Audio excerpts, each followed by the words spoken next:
Greetings to the few individuals that are going to listen to this video because it's not going to stay up. I felt the need or the urge to speak to you tonight because we often like to live in denial of the truth, even when we're confronted with it. And sometimes we like to criticize others for telling their truth. This is my truth. And when you go to court, sometimes you're asked to swear and you say, "This is the truth, nothing but the truth, so help me God." I want to talk about the fact that there is something called witchcraft, called black magic, called, you know, necromancy, all these different terms they have for explaining the underworld and its activities or its agents.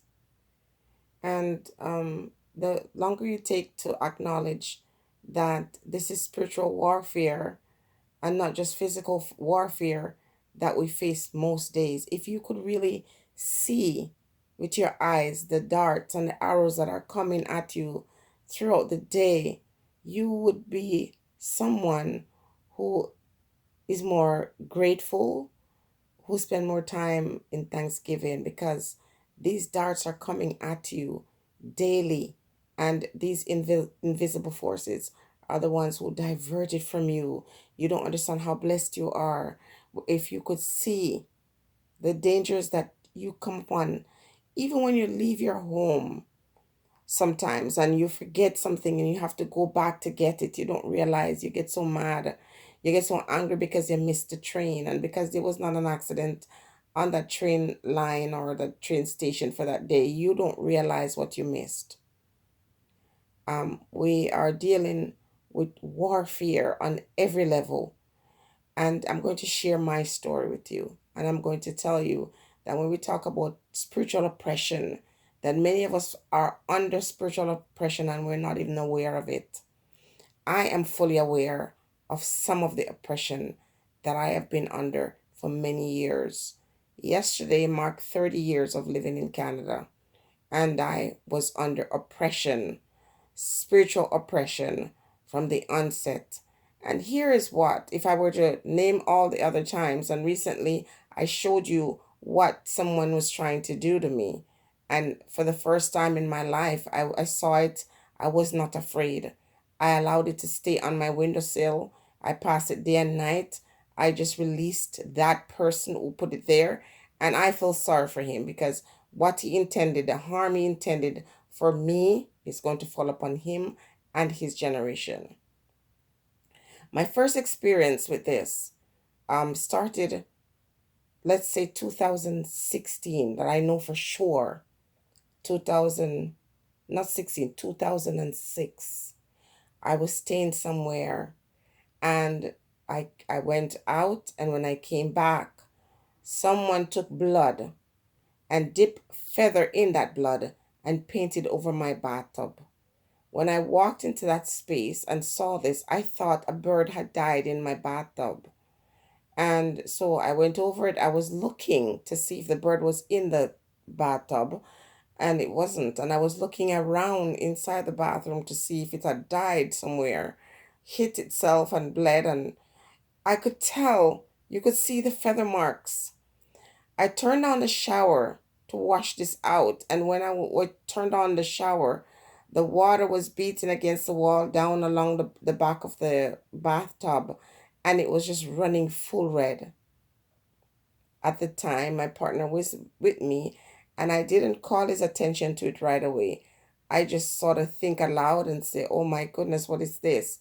He came and he saw it. He just pushed me aside and he rinsed it out, washed it out for me. Another morning, I went to my doorway and I saw powder all over my front door, all over the side of my door. And when I inquired with the other person who was in that same house, he said it was ants powder. Well, of course, After that day, I couldn't stay in that house. I would be in the house in the middle of the night, and my partner and I, who are very close, would talk about things and laugh about things forever. But all of a sudden, when he was there with me, I was very annoyed with him. I couldn't stand him.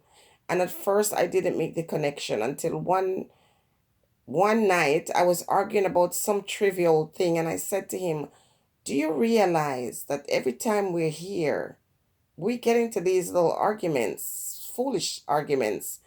At 12 o'clock in the night, I got up and I decided to leave and to go to his place, because right there and then I made the connection. Whatever it is, whatever the intention was for these individuals was to tear us apart.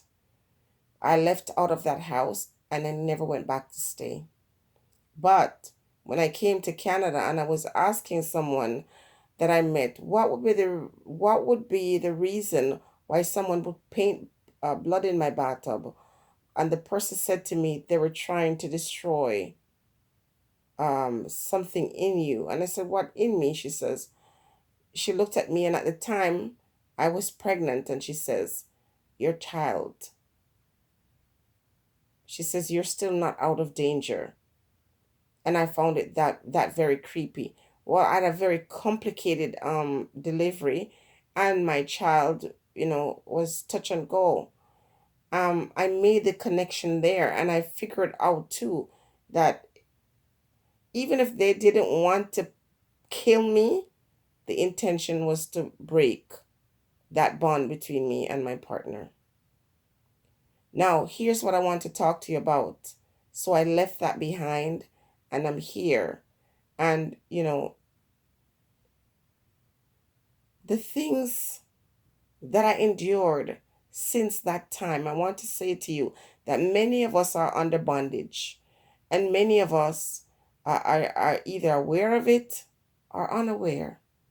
But those who are aware of it have to learn how to remove this.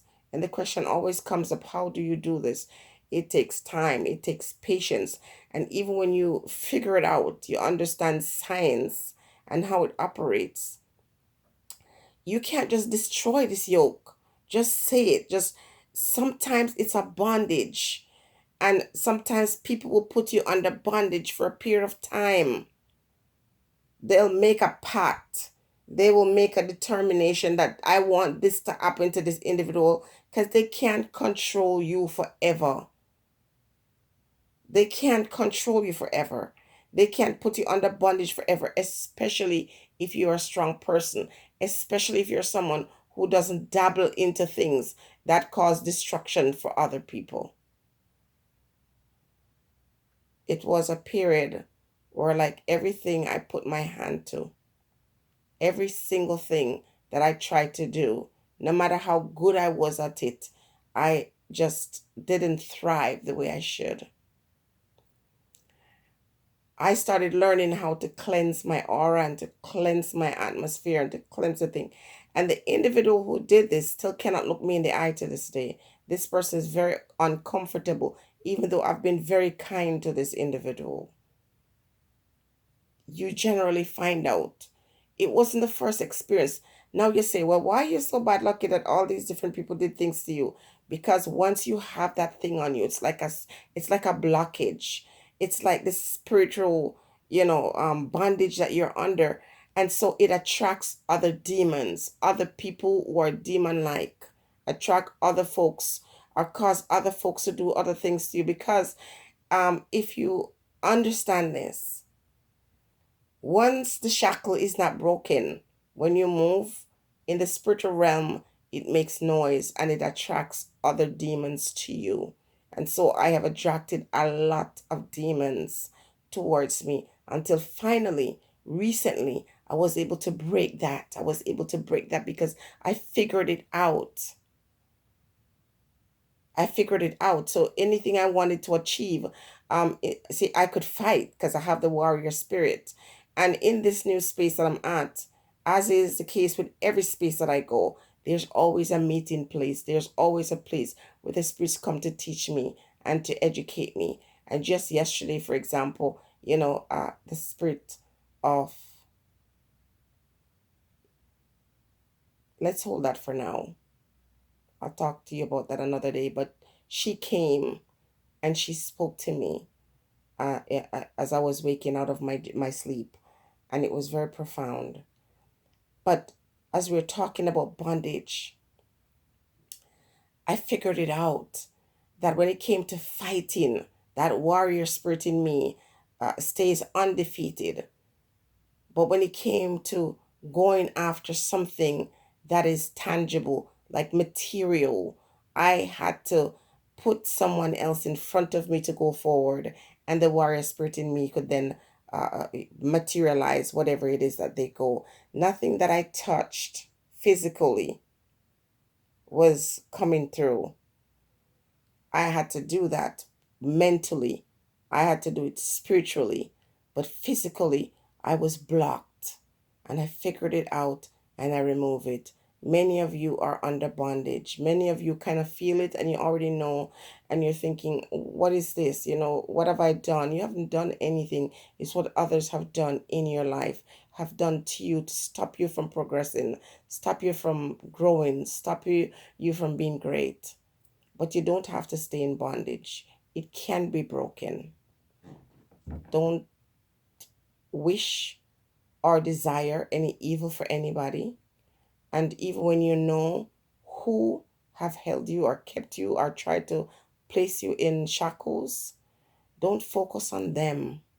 Focus on the energy around you and ask them to help you remove yourself. Sometimes it will take years. Sometimes it will take years, but it can be broken. Stay blessed, everybody.